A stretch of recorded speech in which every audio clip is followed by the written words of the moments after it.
Kongresista sa Huwad Committee naputol di umano ang paa. Kilala nyo ba? Sino kaya ito? Ito, unconfirmed ito Kaya nga may tinawag nga di umano. Wala namang pangalan. Basta kongresista na kasama sa Huwad Committee. Naputol di umano ang paa. Breaking news mga kaibigan! Isang membro di umano ng Tuwadcom or dating congressman po ay na-aksidente.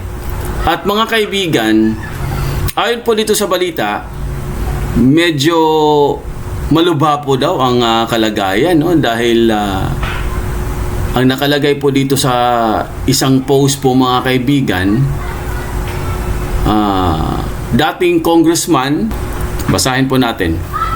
Dating congressman pumirma para impeach si VP Sara na aksidente matapos sumalpok sa poste habang nagmumotor.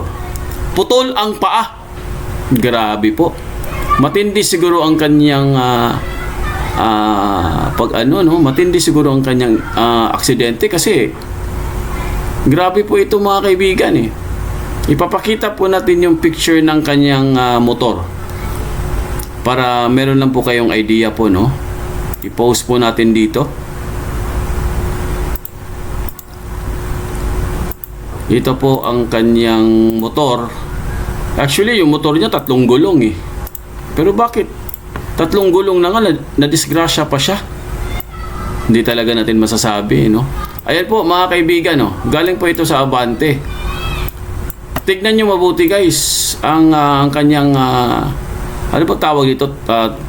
Parang ano, no? 3 gulong eh. Surigao del Sur, Governor sugatan matapos sumalpok ang motorsiklo. Okay. Sa pahayag po ni General Macanas, wala naman siyang binanggit na pangalan, no? At marami din po akong nakitang mga nagba-vlog po dito. At nagbibigay din po sila ng update. Wala naman silang pinangalanan. Pero sa mga post po sa Facebook guys, may picture po ni dating Congressman Johnny Pimentel. At alam naman natin guys kung sino po ito. Okay? Siya po ay membro ng dating sabi nga Tuwadcom, no, or Huwadcom. Ito po yung pumirma sa impeachment ni VP Sara. So, mga kaibigan, hindi lang po natin ma-confirm kasi ayaw naman nila i-disclose. Pero may nabasa po ako guys sa isang balita din, no? Ang nakalagay po dito mga kaibigan, ito po, i-post po natin dito para lang po masigurado po tayo sa ating update. Galing po ito sa inquirer.net. So, ito po, i-share natin. Kailangan natin itong ipakita para at least meron po kayong idea, no, sa mga sinasabi natin. Ito po. Ayan.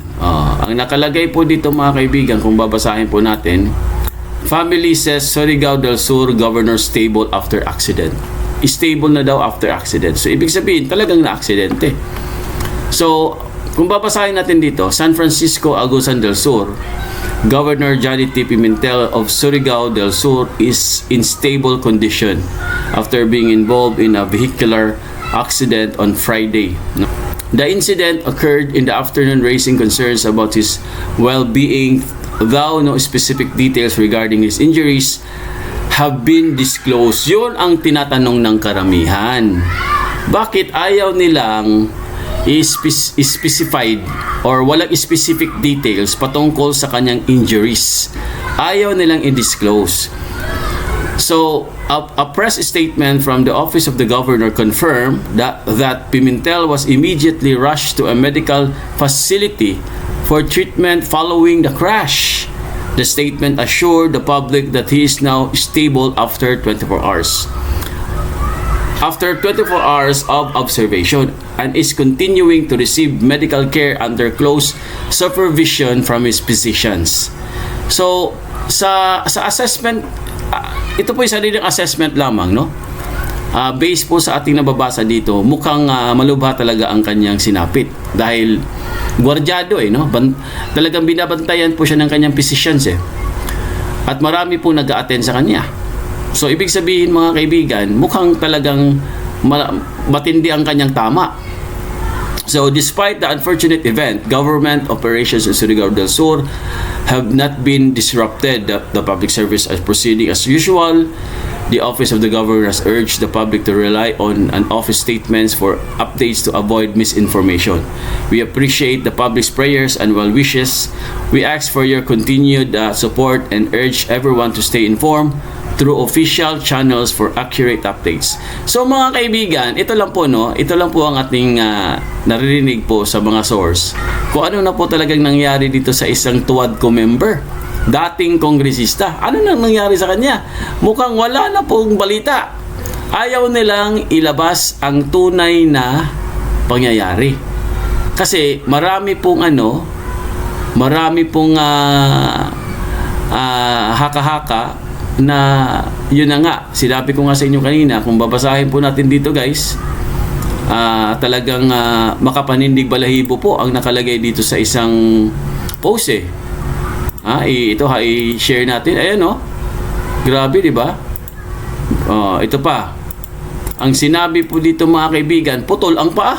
Ayan oh, nakalagay oh, putol ang paa. So, ito po ang ito naman ang assessment ng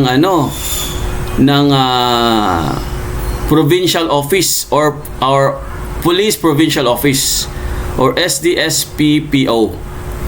The Surigao del Sur Police Provincial Office, led by Police Colonel Jeffrey Lawrence D. Mauricio, confirmed that the accident took place around 12:20 p.m. Sitio Puting Buhangin, Barangay Bitaugan East in Cagwite. Early reports indicate that the governor traveling on his metallic gray motorcycle from Hinatuan to Tandag City, lost control of slippery curb and collided with a steel post. Pero ang tanong lang po ng karamihan mga kaibigan, bakit? Parang, anong nangyari dito? Parang napakatindi po talaga ng kanyang sinapit, no? Alam naman natin mga kaibigan na ang kanyang hawak na motorsiklo ay 3 gulong, hindi naman 2 gulong. So, marami din po nagtatanong guys kung bakit po 12:20 p.m. po ito nangyari. Anyari. Ito yung nabalitaan natin mga kaibigan na meron po itong isang garage na nagkakahalaga po ng 1 billion pesos, di ba? Na-expose natin to eh. At ang laman ng kanyang garahe na nagkakahalaga ng 1 billion pesos ay mga Lamborghini. Pero hindi naman natuloy yung investigation eh. Wala ding hearing. Kasi lumabas po yun sa isang pahayagan at question nga yung biglang yaman niya. Biruin mo, 1 billion garage, no? Pero tumahimik yun eh. Hindi na po nagkaroon ng hindi na po napag-usapan. Sayang eh, no? Pero sabi nga nila mga kaibigan, ang gaba di magsaba. Kaya kailangan talaga mga kaibigan, gumawa ka nila ng mabuti. Kasi hindi mo alam eh. Anytime no? Bagay, death is inevitable, di ba? Sabi nga nila mga kaibigan. Hindi po natin maiwasan yan eh. Lahat naman talaga ng tao ay siyempre madidisgrasya talaga at madidisgrasya. Sabi nga nila, nakakarma minsan. Yun na nga no? Na gagabaan ba?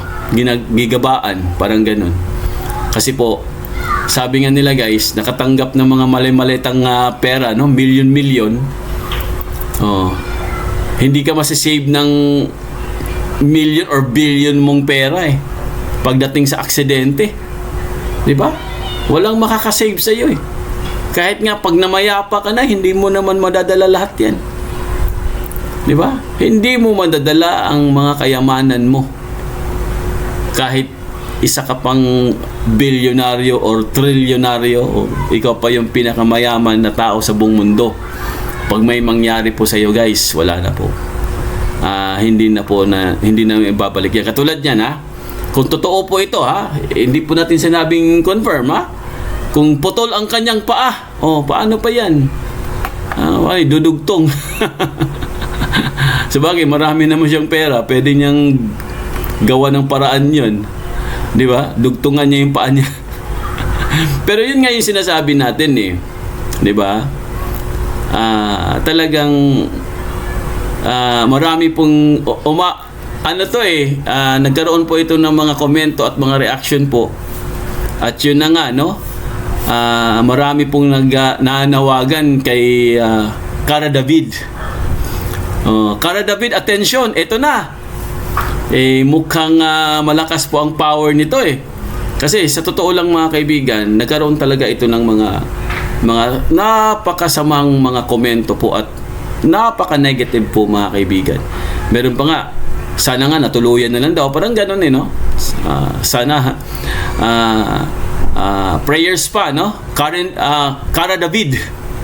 Grabe talaga itong mga tao na to. Pero hindi mo naman kasi maiwasan yan eh. Di ba? Hindi mo masisisi ang karamihan po sa mga netizens na nagbibigay talaga sila ng bad comments or mga negative dahil po sa mga pangyayari. Dahil tandaan nyo guys, ang flood control scandal hanggang ngayon wala pa rin nananagot. Alam natin kasama tong mga to eh. Karamihan po miyembro ng TUADCOM ay kasama po sa malawakang flood control scandal. Alam natin yan, no? Alam natin yan. At eto na nga, no? Itong mga ex-marines din, itong mga ex-sundalo, naglabas din sila ng kanilang mga affidavit, lumabas din ang mga pangalan nila. Marami din pong involved ng mga miyembro ng TUADCOM. Binasa na po natin yun. Number 1 pa nga dyan, si Atras Abante. Itong si Boy Dila, di ba? Tapos yung isa na mayapa na. Di ba? Sunod-sunod yan eh. Kaso lang, itong na balitaan natin na tumilapon sa kanyang motorsiklo, medyo malakas ang kanyang power. Buhay pa eh. So mga kaibigan, dahil Semana Santa po ngayon, no, Holy Week, and observance of Quaresma po mga kaibigan, tayo po'y magdilay-nilay. Siyempre magdasal po tayo. Sabi nga nila mga kaibigan, mas maganda po gumawa na lang po tayong mabuti, no? Dahil pag may nangyari po sa atin, no, hindi po natin inaasahan. Wala naman talagang nakakapredict sa buhay ng tao, no? Katulad yan, aksidente. Hindi mo naman talaga inaasahan yan. 'Di ba? Mas maganda po gumawa ka na talaga ng mabuti. Kasi hindi mo alam, death is inevitable. Sabi nga nila ABC lang daw yan mga kaibigan, no? Food ano ba yung ABC?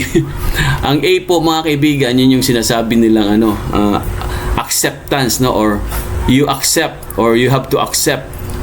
Kumbaga, lahat tayo ay makasalanan, no? Acceptance. Ang B naman yung believe, no? Na you have to believe na kay Jesus Christ, of course. At yung C naman mga kaibigan, commitment, no? You have to commit or you have to surrender in the Lordship of our Jesus Christ. Tanggapin natin siya sa buhay natin mga kaibigan. Kaya kahit gaano ka kapakayaman, no? Ikaw pa yung mayaman sa buong mundo. Bilyonaryo ka. Nakatanggap ka ng maletang mga pera. Di ba? Nakatanggap ka ng mga supot-supot or mga envelope na talagang naglalaman po ng mga milyon-milyon. Pero pag may nangyari po sa iyo mga kaibigan, no? Knock on wood naman, no? Hindi naman tayo nagnanais o hindi naman tayo nagdadasal na may mangyari talagang masama sa buhay natin. Pero hindi mo talaga mapipigilan pag andyan na po ang kamatayan. Hindi mo madadala ang mga kayamanan. Okay, mga kaibigan, so hanggang dito na lang po tayo. Prayers po sa ating dating Pangulo Duterte at syempre guys, prayers din po sa ating Vice President Sara Duterte. Bye-bye!